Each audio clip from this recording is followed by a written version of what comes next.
सर्वसामान्य जनतेचा बुलंद आवाज सांगली न्यूज नेटवर्क।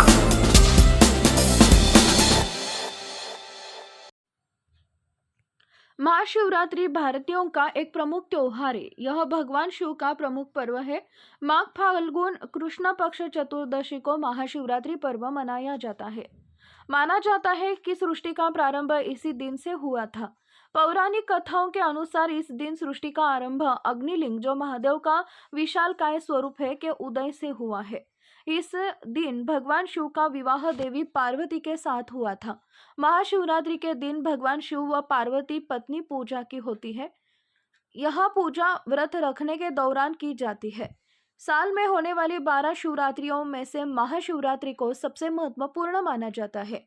भारत सहित पूरी दुनिया में महाशिवरात्रि का पावन पर्व बहुत ही उत्साह के साथ मनाया जाता है। एक बार पार्वती ने भगवान शिव शंकर से पूछा, ऐसा कौन सा श्रेष्ठ तथा सरल व्रत पूजन है जिससे मृत्यु लोक के प्राणी आपकी कृपा सहज प्राप्त कर लेते हैं। उत्तर शिवाजी में पार्वती को शिवरात्रि के व्रत को विधान बताकर यह कथा सुनाई। एक गांव में एक शिकारी रहता था। पशुओं की हत्या करके वह अपने कुटुंब को पालता था। वह एक साहूकार का ऋणी था, लेकिन उसका ऋण समय पर न चुका सका। क्रोधवश साहूकार ने शिकारी को शिवमठ में बंदी बना लिया। संयोग से उस दिन शिवरात्रि थी। शिकारी ध्यान मग्न होकर शिव संबंधी धार्मिक बातें सुनता रहा। चतुर्दशी को उसने शिवरात्रि की कथा भी सुनी। संध्या होते ही साहूकार ने उसे अपने पास बुलाया और ऋण चुकाने के विषय में बात की। शिकारी अगले दिन सारा ऋण लौटा देने का वचन देकर बंधन से छूट गया। अपनी दिनचर्या की भांति वह जंगल में शिकार के लिए निकला, लेकिन दिन भर बंदी गृह में रहने के कारण भूखे प्यास से व्याकुल था। शिकार करने के लिए वह तालाब के किनारे बेल वृक्ष पर पड़ाव बनाने लगा। बेल वृक्ष के नीचे शिवलिंग था, जो बिल पत्रों से ढका हुआ था। शिकारी को उसका पता न चला। पड़ाव बनाते समय उसने जो टहनियां तोड़ी, वे संयोग से शिवलिंग पर गिरी। इस प्रकार दिन भर भूखे प्यासे शिकारी का व्रत भी हो गया और शिवलिंग पर बेलपत्र भी चढ़ गए। एक प्रहर रात्रि बीत जाते हुए पर एक गर्भीन मृगी तालाब पर पानी पीने पहुंची। शिकारी ने धनुष पर तीर चढ़ाकर जो ही प्रतिज्ञा खींची, मृगी बोली, मैं गर्भिणी हूँ, शीघ्र ही प्रसव करूंगी। तुम एक साथ 2 जीवों की हत्या करोगे, जो ठीक नहीं है। मैं अपने बच्चों को जन्म देकर शीघ्र ही तुम्हारे सामने प्रस्तुत हो जाऊंगी, तब तुम मुझे मार लेना। शिकारी ने प्रत्यंचा ढीली कर दी और मृगी झाड़ियों में लुप्त हो गई। कुछ ही देर बाद एक मृगी और उधर से निकली शिकारी की प्रसन्नता का ठिकाना न रहा। समीप आने पर उसने धनुष पर बाण चढ़ाया। तब उसे देख मृगी ने विनम्रता पूर्वक निवेदन किया, हे पारधी, मैं थोड़ी देर पहले ही ऋतु से निवृत्त हुई हूँ, कामातुर विरहिणी हूँ, अपने प्रिय जन की खोज में भटक रही हूँ। मैं अपने पति से मिलकर शीघ्र ही तुम्हारे पास आ जाऊंगी। शिकारी ने उसे जाने भी दिया। 2 बार शिकार को खोकर उसका माथा ठनका। वह चिंता में पड़ गया। रात्रि का आखिरी पहर बीत रहा था, तभी एक अन्य मृगी अपने बच्चों के साथ उधर से निकली। शिकारी के लिए यह स्वर्णिम अवसर था। उसने धनुष पर तीर चढ़ाने पर देर न लगाई। वह तीर छोड़ने ही वाला था कि मृगी बोली, है पारधी, मैं इन बच्चों को पिता के हवाले करके लौट आऊंगी, इस समय मुझे मत मार। शिकारी हंसा और बोला, सामने आए शिकार को छोड़ दूं, ऐसा मैं मूर्ख नहीं। इससे पहले मैं 2 बार अपना शिकार खो चुका हूँ। मेरे बच्चे भूखे प्यास से तड़प रहे होंगे। उत्तर ने मृग में फिर कहा, जैसे तुम्हें अपने बच्चों के लिए ममता सता रही है, ठीक वैसे ही मुझे भी।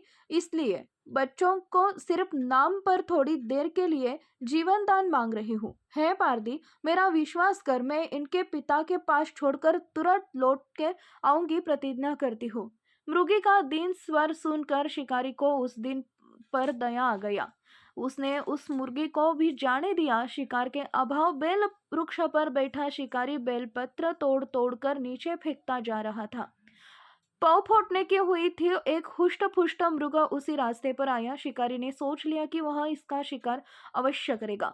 शिकारी की तनित प्रत्यंचा देखकर मृग विनीत स्वर में बोला, हे भारती भाई, यदि तुमने मुझसे पूर्व आने वाली 3 मृगियों तथा छोटे छोटे बच्चों को मार डाला है, तो मुझे भी मारने में विलंब न करो, ताकि उनके वियोग में मुझे एक क्षण भी दुख न सहना पड़े। मैं उन मृगियों का पति हूँ। यदि तुमने उन्हें जीवन दान दिया है, तो मुझे भी कुछ क्षण जीवदान देने की कृपा करो।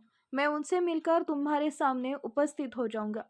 मृगों की बात सुनते हुए शिकारी के सामने पूरी रात का घटना चक्र घूम गया। उसने सारी कथा मृगों को सुना दी। तब मृग ने कहा, मेरी 3 पत्नियां जिस प्रकार प्रतिज्ञाबद्ध होकर गई है, मेरी मृत्यु से अपने धर्म का पालन नहीं कर पाएगी। अतः जैसे तुमने उन्हें विश्वास पात्र मानकर छोड़ा है, वैसे ही मुझे भी जाने दो। मैं उन सबके साथ तुम्हारे सामने शीघ्र ही उपस्थित होता हूँ। उपवास, रात्रि जागरण तथा शिवलिंग पर बेलपत्र चढ़ाने से शिकारी का हिंसक हृदय निर्मल हो गया था। उसमें भगवत शक्ति का वास हो गया था। धनुष तथा बाण उसके हाथ से शहर छूट गई। भगवान शिव की अनुकंपा से उसका हिंसक हृदय कारुणिक भाव से भर गया। वह अपने अतीत के कर्मों को याद करके पश्चाताप की ज्वाला में जलने लगा। थोड़ी ही देर बाद मृगा सह परिवार शिकारी के समक्ष उपस्थित हो गया ताकि वह उनका शिकार कर सके। किंतु जंगली पशुओं की ऐसी सत्यता, सात्विकता एवं सामूहिक प्रेम भावना देखकर शिकारी को बड़ी ग्लानि हुई। उसके नेत्रों से आंसुओं की झड़ी लग गई। उस मृग परिवार को न मानकर शिकारी ने अपने कठोर हृदय को जीव हिंसा से सदा के लिए कोमल एवं दयालु बना दिया। देवलोक से समस्त देव समाज भी इस घटना को देख रहा था। घटना की परिणति होते ही देव देवताओं ने पुष्प वर्षा की। तब शिकारी तथा मृग परिवार मोक्ष को प्राप्त हुए।